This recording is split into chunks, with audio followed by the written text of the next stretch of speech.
அனைவருக்கும் வணக்கம்ங்க. தமிழச்சி அனுசூயா கற்பது தமிழிலிருந்து. பௌத்த சமயம் தொடர்பான பதிவுகள் பார்த்து வருகின்றோம். இந்த பதிவில் நிறைய பேர் கேட்டு இருந்தார்கள். புத்த சமய மாநாடுகள் பற்றிய ஒரு தெளிவான பதிவு வேண்டும் அம்மா என்று. அதன்படி இந்த வீடியோ பதிவு செய்யப்பட்டிருக்கின்றப்ப வீடியோவை முழுமையாக பாருங்கள். நன்றி. வாங்க வீடியோக்குள்ள போகலாம்.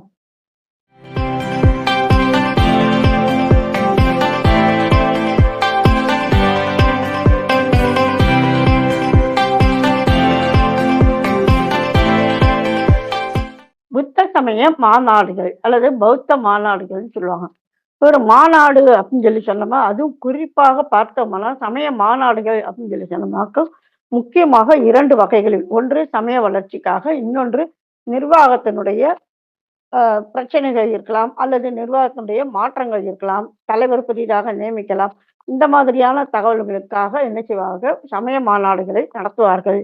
ஆக இந்த 2ன் அடிப்படையில் அதே சமயத்துல அவங்களுக்குன்னு ஏதாவது ஒரு நூலோ அல்லது இந்த மந்திரங்களோ ஏதோ இருந்தால் அதனை திருத்துவதற்காக, அதனை மேற்கூட்டுவதற்காக, அல்லது அதற்கு உரை எழுதுவதற்காக, அல்லது அது பற்றிய மாற்றங்கள் குறித்து பேசுவதற்காக சமய மாநாடுகள் நடைபெறும்பா. ஆக இந்த 3 முக்கிய காரணங்கள் தான் சமய மாநாடுகளுக்கு அடிப்படையாக அமைகின்றன. சரிங்களா? அதன்படி முதல் புத்த சமய மாநாடு ஆண்டு கிமு 487, இடம் ராஜகிருகம். இதனை கூட்டியவர் அஜாத சத்ரு, தலைமை மகா கசிபர்.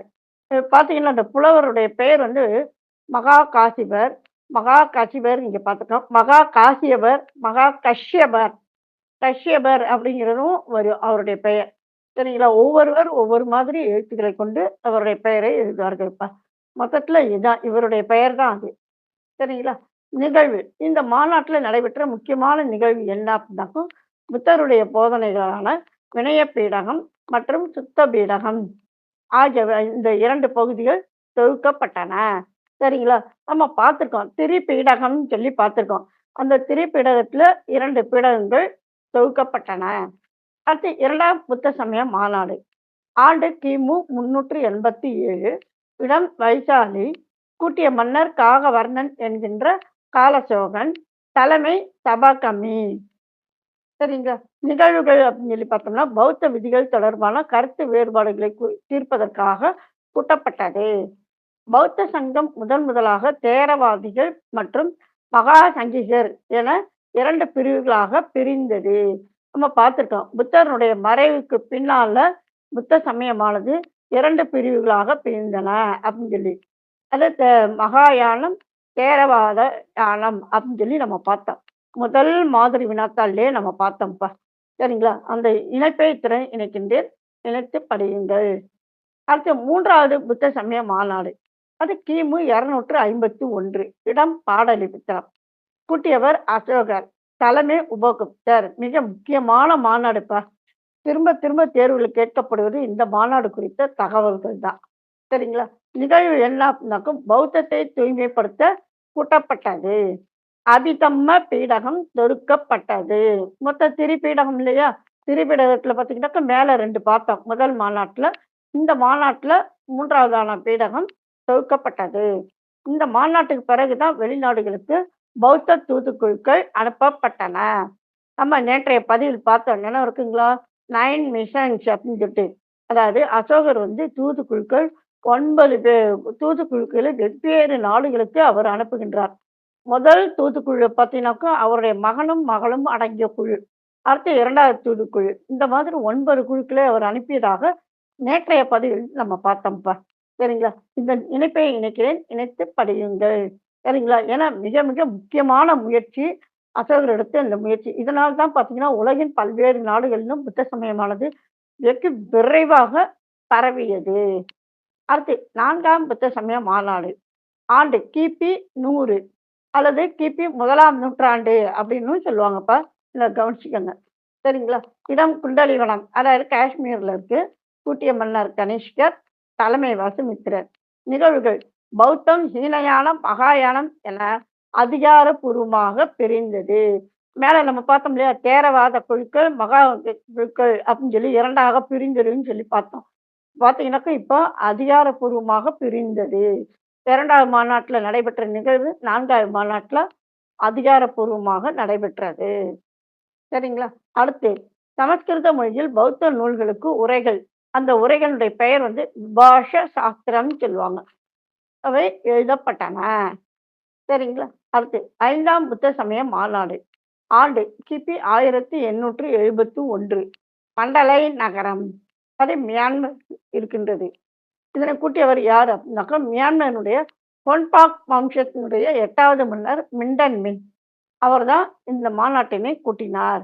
யாருடைய தலைமையில்? மகாதேர ஜெகராவி வம்சர், நரேந்திர பிச்ச ஜா மற்றும் மகாதேர சுமங்கலர். இந்த தேரர்னா தேரர்வாத புத்த பிக்குகள்னு அர்த்தம்.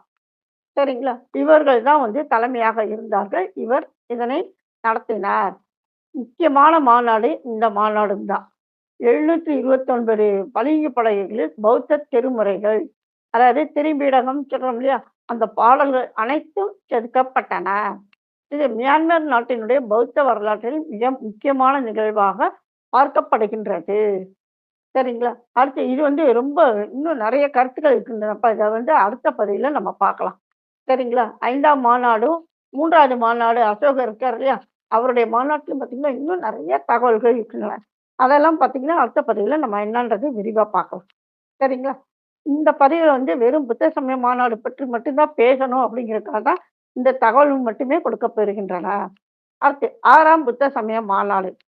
ஆண்டு பார்த்தீங்கன்னாக்கா மே 1954 இருந்து மே 1956 வரைக்கும் 2 ஆண்டுகள் தொடர்ந்து நடைபெற்றது. இடம் ரங்கூன், அதாவது யாங்கூன் சொல்லுவாங்க. மகாபாசான குகை. பாருங்களேன், மகாபாசான குகை மியான்மர் நாட்டில் இருக்கின்றது. இதை நடத்தியவர் யார் அப்படின்னாக்கா, பர்மா நாட்டினுடைய பிரதமர் யூ நூ என்கின்றவர் நடத்தினார். தலைமை வெனரபிள் நவ்ஞாங் சாயாதவ் அப்படின்னு சொல்லி. நிகழ்வுகள் என்ன அப்படின்னு சொல்லி சொன்னோம்னாக்கா, புத்தர் ஞானம் பெற்ற 2500வது ஆண்டை குறிப்பதற்காக இந்த மாநாடானது கூட்டப்பட்டது. பௌத்த போதனைகளின் தூய்மையை பாதுகாக்கவும் கூட்டப்பட்டது. மியான்மர், இலங்கை, இந்தியா, தாய்லாந்து உட்பட 8 நாடுகளைச் சேர்ந்த ஆப்கானிஸ்தான் இருக்கின்றது, பாகிஸ்தான் இருக்கின்றது. இந்த மாதிரியான நாடுகள். சரிங்களா? அடுத்து இந்த சேர்ந்து சுமார் 2500 பிக்குகள் இதில் கலந்து கொண்டனர். சரிங்களா? இந்த நம்ம பௌத்த போதனைகள் இதெல்லாம் நம்ம சொல்றோம் இல்லைங்களா? 2500வது ஆண்டு, பிரதமர் யூனோ, இந்த மாதிரியான வார்த்தைகள்லாம் பார்த்துக்கங்க. இன்னொரு முக்கியமானது என்ன அப்படின்னு சொல்லி சொன்னோம்னாக்கா, ஒரு வினா விடை அமைப்புல இந்த மாநாடு நடத்தப்பட்டது. அதாவது இவர் கேள்வி கேட்க கேட்க, இவருக்கு அடுத்து இருக்கின்றவர் இவருடைய மகன்.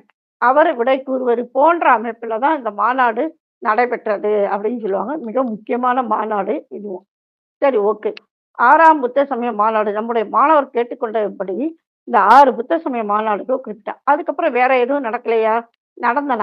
பாருங்க, 2023ல தமிழ்நாட்டுல சேலம் மாவட்டத்துல தியாகனூரில் தமிழ்நாடு பௌத்த மறுமலர்ச்சி மாநாடு நடைபெற்றது. அதே மாதிரி 2024 முதல் 2026 வரை இந்தியாவினுடைய புதுடெல்லி மற்றும் சிங்கப்பூர் போன்ற நாடுகளில் உலகளாவிய பௌத்த உச்சி மாநாடுகள் நடைபெற்று வருகின்றன. சரிங்களா? இதெல்லாம் எதுக்காக அப்படின்னு சொல்லி சொன்னோம்னாக்கா, உலக அமைதி மற்றும் புத்தரின் போதனைகளை நவீன காலத்திற்கு ஏற்ப கொண்டு செல்வதை நோக்கமாக கொண்டு இந்த மாநாடுகள் நடைபெறுகின்றன. சரிங்களா? இதுல பார்த்தீங்கன்னா, இப்ப நம்ம இதுவரைக்கும் நம்ம பார்த்த 6 மாநாடுகள் பார்த்தோம். 6 மாநாடுகள் என்னன்றது முதல் 4 மாநாடுகள் எங்கெல்லாம் நடந்துச்சு? அம்மா எனக்கு பேர் மனசுல பதியணும்மா. அது பேர் சுருக்கமா ரவைப்பாகு அப்படிம்பாங்க. முதல் மாநாடு ராஜகிருகத்தில் நடைபெற்றது. 2வது வைசாலி, 3வது பாடலிபுத்திரம், 5வது குண்டலிவனம். 5, 6ம் பார்த்தீங்கன்னாக்கா மியான்மர்ல தான் நடைபெற்றது. சரிங்களா? அதனால அந்த குழப்பம் நமக்கு தேவையில்லை. ஆக மொத்தம் இதனை ஒரு அடையாளமாக குறித்து வைத்துக் கொள்ளுங்கள். ஆக புத்த சமயத்தை பரப்புவதற்காகவும், புத்த சமயத்தை பரப்பதற்காக அதனுக்காக செயல்படுகின்ற அந்த நிர்வாகத்தின் காரணமாகவும், புத்த சமயத்தை எப்படியெல்லாம் வளர்க்கலாம் என்பது காரணமாகவும் 6 முறை உலக புத்த சமய மாநாடுகள் நடைபெற்றிருக்கின்றன. அது பற்றி தகவல் தான் நம்ம பார்த்தோம்பா. இதுல நம்ம உள்ள இருக்கின்ற அந்த தகவலுக்கு தொடர்பான பதிவுகள் கடந்த நாட்களாக பதிவிட்டு வருகின்றோம். அவற்றின் இணைப்பை இத்துடன் இணைக்கின்றேன். இணைத்து படியுங்கள். சரிங்கப்ப. மீண்டும் ஒரு புதிய பதிவில் சந்திப்போம். நன்றி. வணக்கம்.